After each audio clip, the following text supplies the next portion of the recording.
Busayyah is one of those battles that history almost loses in the glare of something more famous. Say 73 Easting, and people who know armored warfare may picture cavalry troops firing through dust at Iraqi tanks hidden in the storm. Say Medina Ridge, and they may think of the final heavy blow against the Republican Guard. Busayyah sits between those memories, like a half-buried marker in the sand, easy to pass over because it did not become the symbol of the campaign.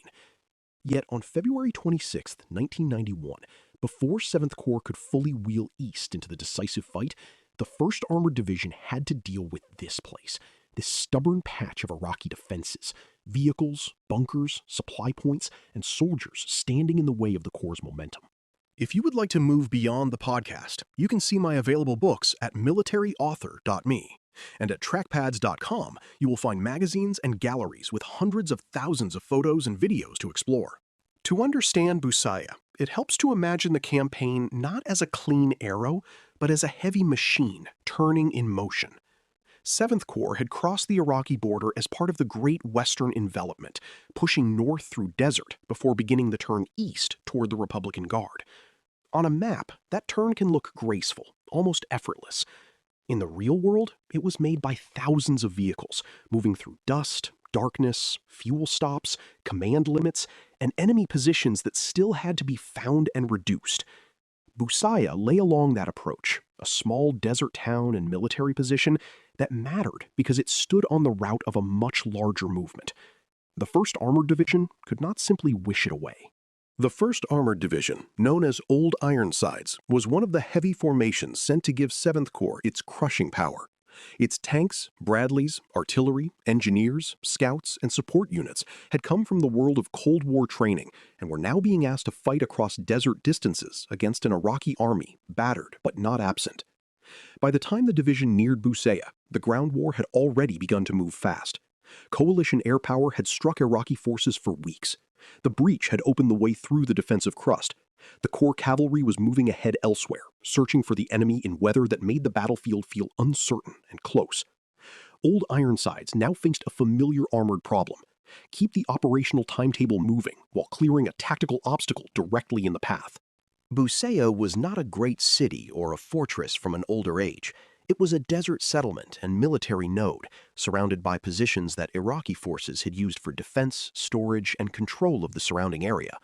For soldiers approaching in armored vehicles, places like this could be more dangerous than their size suggested. A low building could hide observers, a bunker could protect infantry, a vehicle revetment could shelter a tank or armored carrier until the last possible moment. Trenches and scattered defensive works could make the attacker slow down just enough for artillery or anti-tank weapons to matter. The emptiness around Busayyah made the place stand out, but it also made it part of a wider field of uncertainty. The Iraqi defenders around Busayyah were not the main Republican Guard force that 7th Corps ultimately wanted to crush.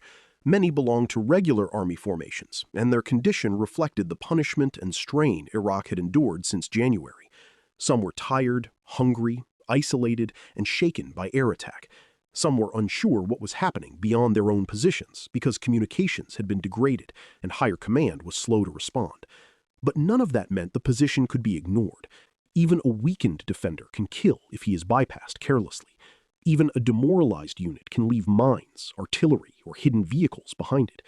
In armored warfare, the enemy who is not decisive can still become disastrous if he appears on a flank or in a rear area at the wrong moment. The approach to Busayyah had the feel of a hunt conducted by a large, noisy predator trying not to lose its own shape. American armored units moved through a battlefield marked by darkness, dust, and the residue of earlier air attacks. Crews watched through sights and vision devices, trying to separate wrecks from threats and abandoned positions from occupied ones. Commanders had to preserve formation while also preparing to strike quickly when the town and its defenses came into view. Artillery and supporting fires helped break the position before the final movement in. But as always, fire from a distance could not guarantee certainty. Someone still had to close, see, decide, and pass through. When the attack came, it showed the difference between a tank charge and a combined arms assault. Tanks provided shock and direct fire, but they were not alone.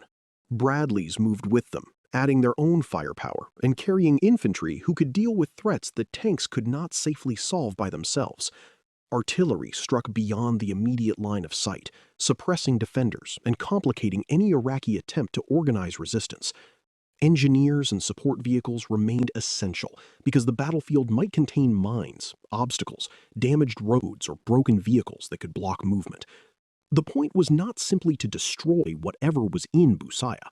The point was to open the route, preserve tempo, and prevent a local fight from stealing time from the Corps' larger mission. The battle unfolded with the harsh imbalance that marked much of Desert Storm. But imbalance should not be mistaken for unreality. American crews had better sensors, better training, more flexible communications, and the support of a coalition system that had already battered Iraqi defenses from the air. Iraqi troops faced the attack from a position of isolation and disadvantage. Many vehicles and positions were destroyed, and many Iraqi soldiers surrendered or fled. Yet for the men inside the American vehicles, the fight was not a chart of advantages. It was movement through a place where hidden weapons might still be alive, where dust could conceal friend and enemy alike, and where a mistake could turn a small town into a deadly trap.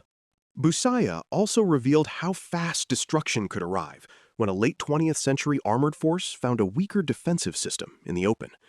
The Americans were not moving with the slow, blind uncertainty of early tank warfare. They had radios connecting platoons and companies to the larger division. They had night fighting equipment and thermal sights that helped crews detect threats before many Iraqi soldiers could respond effectively.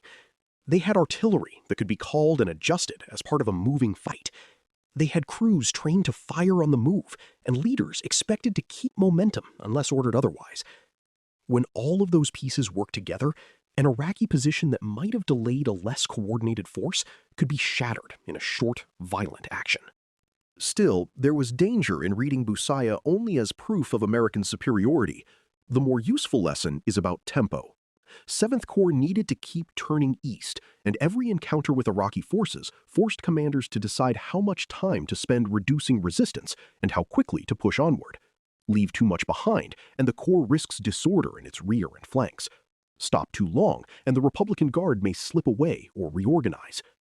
Busayyah was one of those moments when the campaign demanded both violence and discipline. The 1st Armored Division had to hit hard enough to clear the obstacle, but not become so absorbed in the place that it lost the larger race unfolding beyond it. For the Iraqi army, the fight around Busayyah was another sign that the defensive system was coming apart in layers. The regular units, placed forward or along the approach routes, were being struck, bypassed, or broken before they could create the kind of delay Saddam needed. The coalition's western movement had already unhinged the defense by appearing where Iraqi commanders were less ready to respond. Now, local positions were being consumed by armored formations that did not intend to stop after winning them. This is one of the frightening qualities of a successful armored offensive. It does not treat each defended point as the end of the story. It turns each point into a step towards something deeper, leaving the defender less and less time to understand where the true crisis is. Busayyah's obscurity is part of its value as a teaching battle. Famous tank battles can create the illusion that history turns only at spectacular moments, when two armored forces meet in a dramatic clash. In reality, decisive campaigns are built from a chain of necessary fights, many of which do not become famous because they do their work and vanish into the larger movement. Busayyah helped clear the way for the 1st Armored Division and 7th Corps to continue toward the Republican Guard. It was not the final blow, and not the most celebrated fight of the campaign. But without battles like it, the clean story of the left hook would become fiction. Armies do not glide to their decisive battles. They grind, clear, adjust, and keep moving. In the larger history of armored warfare, Busayyah reminds us that operational maneuver depends on solving local resistance quickly enough to preserve the shape of the whole campaign. At Cambrai, tanks could break into a position, but often struggled to convert local success into deep exploitation. In the Second World War, the best armored commanders learned that speed after the breakthrough could matter as much as the breakthrough itself. In the Gulf, the same principle appeared in a modern form, supported by thermal sights, radios, air power, artillery, and logistics. Busayyah was a small place inside a huge campaign, but it tested the same old question. Can a heavy force defeat what blocks it without losing the tempo that makes it dangerous? By the time the fighting at Busayyah was over, the road east was clearer, and the larger storm was closer.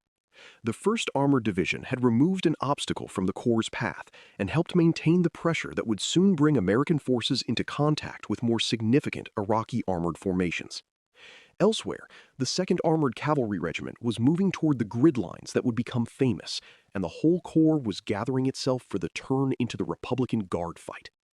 Busayyah did not become the name people remember first, but it belonged to the chain of events that made 73 Easting possible. It was the forgotten door cleared in the desert, the necessary fight before the famous one, and a reminder that armored victory is often made by battles that history nearly leaves behind. You've been listening to Famous Tank Battles. These battles were never just about machines. They were about doctrine, terrain, firepower, logistics, and the hard problem of turning shock into victory. For more military history writing and books, visit militaryauthor.me. And for magazines, podcasts, and a massive archive of military photos and video, visit trackpads.com. Thanks for listening.